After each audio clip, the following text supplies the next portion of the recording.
दोस्तों, क्या हम सब 100% एफर्ट्स का मतलब जानते हैं? क्या हम अपने जीवन में 100% दे रहे हैं? क्या हम किसी को ब्लेम तो नहीं दे रहे हैं अपने ब्लेम के लिए कि मैंने पूर्ण प्रयास नहीं किया और हम ब्लेम किसी को दे रहे हैं? दोस्तों, जीवन में बहुत बार ऐसा आता है जबकि हम दूसरों को ब्लेम देते हैं और निज का प्रयास नहीं करते। आपके सामने आज फिर आया है राजेश के एक नई घटना के साथ में जो सच्ची है। एक गांव था, एक सामान्य सा विलेज वहाँ था और उसमें एक फार्मर रहता था, एक किसान रहता था। उसके पास एक बैलगाड़ी थी, बैलगाड़ी में 2 बैल थे। रोज सुबह वह जाता था गांव से शहर और वहाँ पर सामान बेच के आता था और वहाँ से आने के टाइम में कुछ मिठाइयाँ और सब्जियाँ लेके आता था विलेज गांव वालों के लिए।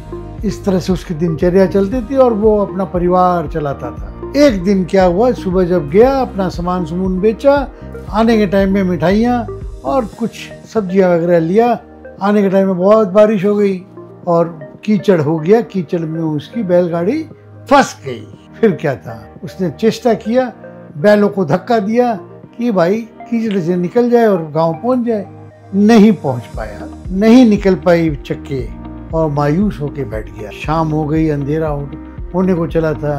क्योंकि छोटा गांव था, उस एरिया से लोग भी कम जाते आते थे। हाय भगवान, तूने ये क्या किया? किसी तरीके से चक्का निकाल दे, यहाँ तो कोई इंसान भी नजर नहीं आता जो मेरे को हेल्प कर सके। इतनी देर में देखता है कि एक बूढ़ा साधु आ रहे हैं। उसने महाराज को बोला, महाराज जी आप कहाँ जा रहे हैं? उसने बताया कि मैं इस गाँव जा रहा है, जिस गाँव में ये रहता था उसी गाँव जा रहा है। देखा एक समाचार वहाँ गाँव वालों को दे दीजिएगा, वो बॉर्डर में खड़े हमारा इंतजार कर रहे हैं। उनको कहना कि इस तरह से मेरे साथ घटना घट गई है, चक्का फंस गया है, मट्टी से नहीं निकल रहा है। सुबह कोई आएगा, उसके साथ में हेल्प करके मैं निकलवा के आता हूँ और उनकी मिठाइयाँ और सब्जियाँ सुबह दे दूँगा। साधु ने कहा, मेरे भाई सुबह तक तो तुम्हारी मिठाइयाँ खराब हो जाएगी, सब्जियाँ बासी हो जाएगी, तुम्हें तो आज ही डिलीवरी करना चाहिए। परंतु कैसे करें?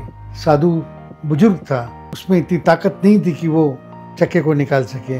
लेकिन साधु बहुत ही समझदार व्यक्ति थे। उसने उस किसान को पूछा, मेरे भाई तुमने चेष्टा पूरा किया इस चक्के को बाहर निकालने के लिए? और वो उसने कहा, हाँ, मैंने बहुत उकसाया अपने बैलों को, उन लोगों ने काफ़ी चेष्टा की।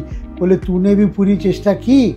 वो हाँ बोलने जा रहा था, तभी उसने कहा, नहीं मैंने पूरी चेष्टा। बोले, क्यों नहीं एक बार तुम चेष्टा कर ले पूरी तरीके से, ताकि हो सकता है तुम्हारा काम बन जाए। किसान को साधु की बात समझ में आई और उसने बैल को उकसाया और साथ में पूरे जोर से चक्के को निकालने के लिए तत्पर हो गया।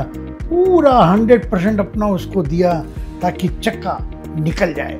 बम बम बोले और उस चक्के को धक्का देते हुए उसने जब अपना पूरा प्रयास कर दिया तो चक्का निकल गया और किसान अपने गंतव्य स्थान पे पहुंचा, अपनी मिठाइयाँ बेच दिया, सब्जियाँ बेच दिया, खुशी हो गया। दोस्तों, हमको इस घटना से क्या सीख मिली? हम हर काम को जहां हम अपना 100% देंगे, हम सफलता पाएंगे। हम बहुत बार जीवन में दूसरे के भरोसे रहते हैं कि दूसरा आएगा, हमें हेल्प करेगा तो हमारा काम होगा। दोस्तों, मैं ऐसा करता हूँ, अब मैं पूरी उम्मीद है कि आप भी ऐसा ही करते हैं। फिर भी चीज़ें देखा, समझा, पढ़ा, आपको आके शेयर किया। आगे भी हम अपने मिलते रहेंगे अगली बार फिर एक नए इंसिडेंट्स के साथ में, घटना के साथ में। तब तक के लिए नमस्कार।